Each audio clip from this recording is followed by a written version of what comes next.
Eu sou Sérgio Moura, sou professor especialista de vocês em Excel avançado. Hoje, nossa primeira aula, nós vamos falar sobre o grande problema real que é o Excel. As pessoas acham que o problema do Excel é criação de fórmula, é composição de planilhas, alguma coisa assim. Não é. Na verdade, a grande dificuldade que os usuários têm no Excel é eles conseguirem filtrar do problema do mundo real que eles têm e transpor aquele problema para dentro de uma planilha. Porque, gente, montar a fórmula é fácil.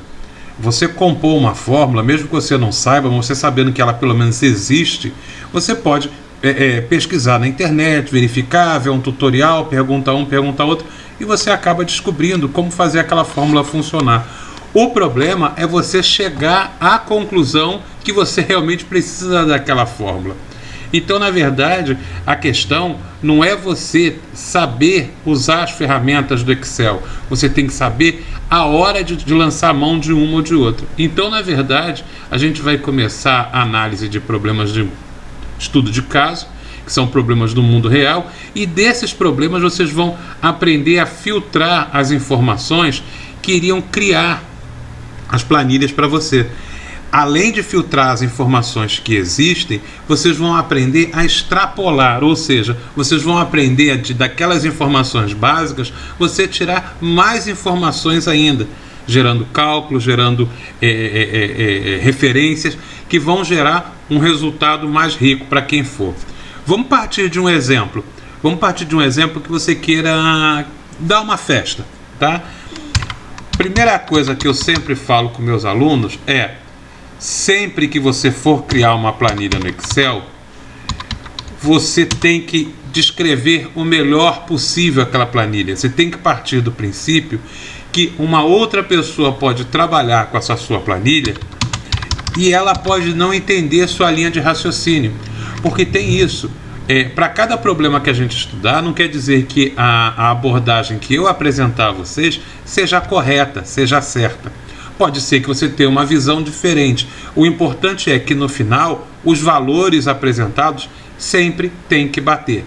Então vamos partir desse princípio. Vamos dizer que vou fazer um controle de festa. E nesse controle de festa eu já até tenho ele pronto aqui. Quer ver? E nesse controle de festa eu vou ter uma quantidade X de convidados, tá? E vou ter na festa guarnições, refrigerantes, destilados, doces, consumo de guardanapos, vai ter a animação da festa e um salão de festa.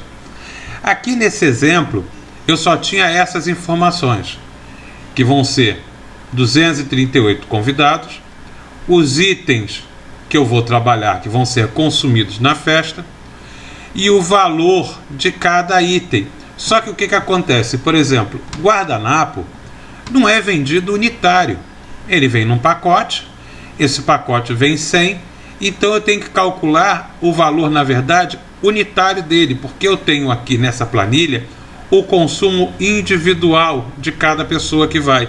Então, por exemplo, cada pessoa vai consumir 10 guarnições, vai consumir 2 litros de refrigerante. Ué, mas aqui você botou guarnição unidade 10 e aqui por que ele não vai consumir? Claro que não, né? 2.000 refrigerantes, por causa da unidade de medida que a gente trabalhou. Então, na unidade de medida está especificado que o refrigerante é em mililitros, que cada unidade de refrigerante contém 600 mililitros. E o total que vem, seriam fardos, né? Num fardo que vem 8 garrafas, vem 4.800 mililitros. O valor do fardo, R$10. Então, eu parti do pressuposto que cada pessoa vai consumir 2 litros de refrigerante. Como o valor unitário desse refrigerante aqui, ele está abaixo das 2 casas decimais. Tá? Seria R$10 para 4.800, 2.000, quer dizer, 2.000 ml, né? 2 litros, cada pessoa vai consumir o equivalente a R$ 4,17. E assim por diante. E à medida que vai se montando essa planilha, volto a falar, a forma que eu organizei ela pode ser diferente da forma que você for organizar. A gente trabalha com ela da forma que você mais bem convier. Tá? Então é isso que eu estou falando. Deixa eu fechar aqui. dentre as coisas que a gente pode trabalhar numa planilha, a parte mais difícil é você saber filtrar essas informações. Por exemplo, eu vou montar um controle de abastecimento. O controle de abastecimento, você pode fazer uma situação. Deixa eu abrir aqui o controle de abastecimento que eu criei aqui para o carro e para a moto nossas aqui. Então você pode simplesmente botar quilometragem e quantidade de litros. Eu aqui já extrapolei um pouco. Exemplo, vou aqui abrir, né, o link. Aqui eu criei links, ou seja, para cada veículo ele tem uma guia e eu ainda tenho os totalizadores. Então eu clico, por exemplo, nesse link aqui e ele me transporta para a página dos totalizadores. Então uma coisa que eu poderia ter feito simplesmente botar, só registrar qual foi o consumo e quanto que eu gastei, eu extrapolei. Eu tenho aqui de 2017, para vocês verem como essa planilha já tem tempo, mas vamos botar aqui, por exemplo, o carro aqui, 2018. Ok. Tenho aqui todos os abastecimentos, né? Eu começo o ano a partir do último feito no ano passado. E tenho registrado aqui, nesse ano de 2018, por exemplo, eu só abasteci meu carro 5 vezes. Inclusive teve uma que teve um intervalo de tempo de 90 dias. Foram 3 meses de um abastecimento para o outro. Eu rodo pouco com o carro. Então aqui eu já aproveitei. Já que eu registrei a quilometragem no odômetro, para quem não sabe, o odômetro é aquela peça que tem no velocímetro do carro que marca a quilometragem que você rodou. Então eu marco o odômetro na data do abastecimento e aí ele já vai calcular para mim quantos quilômetros eu rodei entre os abastecimentos.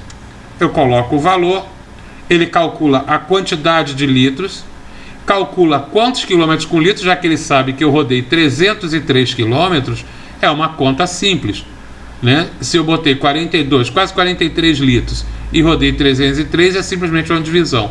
O valor que eu paguei pela gasolina, olha que coisa bonita, R$ 4,19. Isso não tem tanto tempo, né? Aqui eu faço uma checagem, porque eu coloco aqui uma fórmula que calcule automaticamente os litros da gasolina de acordo com o que eu paguei e o valor do litro. Só que eu gosto de digitar aqui quanto que marcou na bomba, para evitar a situação de repente eu estar sendo fraudado pela bomba. Eu marcar aqui o valor do litro e quanto eles me cobraram, e aqui marcar, por exemplo, 40, alguma coisa litros, e na bomba marcou 42. Então não é só um controle, isso aqui me dá um amparo para saber se eu fui lesado ou não. Com isso eu tenho aqui o consumo médio do carro, cá embaixo eu tenho os totais dele, né? Ou seja, quantidade de abastecimento, média de intervalo de dias, total de quilômetros rodados. Por exemplo, nesse ano de 2018 eu já rodei 1.366 quilômetros. Já gastei de gasolina no carro 652. Abasteci um total de 151 litros, isso tudo nesse ano. A média de consumo do carro, 8,47. Eu tenho que melhorar isso. Mas por que isso que eu estou falando que eu tenho que melhorar? Quer ver uma coisa? Nesse ano de 2018 o carro fez 8,47. Se eu voltar e ver quanto que ele fez em 2017, né? Em 2017 a minha média era 10,28, que é excelente. Então o que aconteceu? Eu sei que o carro está com algum problema de carburador, por exemplo, que ele requer que eu dê uma olhada. Uma pessoa que não tem esse tipo de controle não vai ter essa sensibilidade, porque não foi uma diferença tão grande, mas já foi uma diferença. Tudo bem, eu tenho que levar em consideração que nessa época aqui o carro estava sem o ar-condicionado, isso pesa um pouco mais, mas já me acende um sinal de alerta. Por que eu estou mostrando isso tudo para vocês? Que vocês veem que de informações simples, que é a data que eu abasteci, qual era o odômetro do carro, quanto que o odômetro estava marcando, quanto que eu botei de gasolina, né? Quanto que eu gastei em dinheiro e o preço da gasolina, ou seja, 4 informações, eu consigo ter uma planilha completa. com referência de aonde que eu abasteci, tipo de gasolina, se foi aditivada ou comum. Eu tenho aqui, por exemplo, no ano de 2017, eu rodei 6.477 quilômetros. Em média, eu levei 12 dias entre os abastecimentos. Porque tem uma coisa, né? Não é... Aqui a gente tem que calcular média ou soma e assim por diante. Então, essa é a primeira parte do nosso curso, que na verdade a gente vai trabalhar o entendimento de vocês em relação a problemas do mundo real. Eu vou apresentar problemas do mundo real para vocês, a gente vai fazer a análise, vai fazer a filtragem do que naquele problema seriam realmente informações relevantes para gerar cálculos, e em cima dessas informações até onde a gente pode extrapolar. Que, por exemplo, eu poderia fazer o registro, não precisaria registrar, por exemplo, quantos quilômetros por litro o carro fez. Mas se eu tenho quanto que ele rodou, quanto que eu abasteci, isso é uma informação que eu posso gerar. E assim por diante. Tá ok? Vou ficando por aqui, daqui a pouco a gente vai ver no segundo vídeo a produção daquela planilha em cima do problema da festa. Tá? Lembrando que todas as planilhas que eu montar são a minha abordagem, é o meu ponto de vista de como que eu iria resolver aquele problema. Não quer dizer que você tenha que fazer exatamente igual. Não quer dizer que o meu seja o melhor. Você pode criar uma solução, uma disposição das informações de uma forma muito melhor do que a minha. Só que, no final das contas, não interessa a forma que você colocar. Se você organizou as informações em linhas, colunas, se criou diversas guias para cada tipo de informação, não interessa. O que vai nos interessar é saber que os números no final fecharam idênticos. Inclusive, aqui só para a gente fechar, tá vendo? Eu tenho aqui na planilha, eu montei um guiazinho que eu coloco a distância que eu for fazer de uma viagem. Exemplo, vou fazer uma viagem de 150 quilômetros. Ele já me calcula quanto que eu vou gastar se eu for de moto ou se eu for de carro. E pelo tempo de viagem, porque ele calcula a média, né, de 80 e poucos quilômetros por hora, o tempo que essa viagem vai levar, ele me indica qual veículo mais confortável. Se eu for fazer uma viagem, um trecho de 30 quilômetros, ele já me indica, olha, pelo tempo, o melhor veículo é a Fazer. E me dá quanto, né, que eu iria gastar nessa viagem. Inclusive se eu fizer essa viagem várias vezes no mês. Então é esse tipo de coisa que vão ser abordados no nosso curso. Gente, vou ficando por aqui. Daqui a pouco tem vídeo novo para vocês. Um abraço e até lá.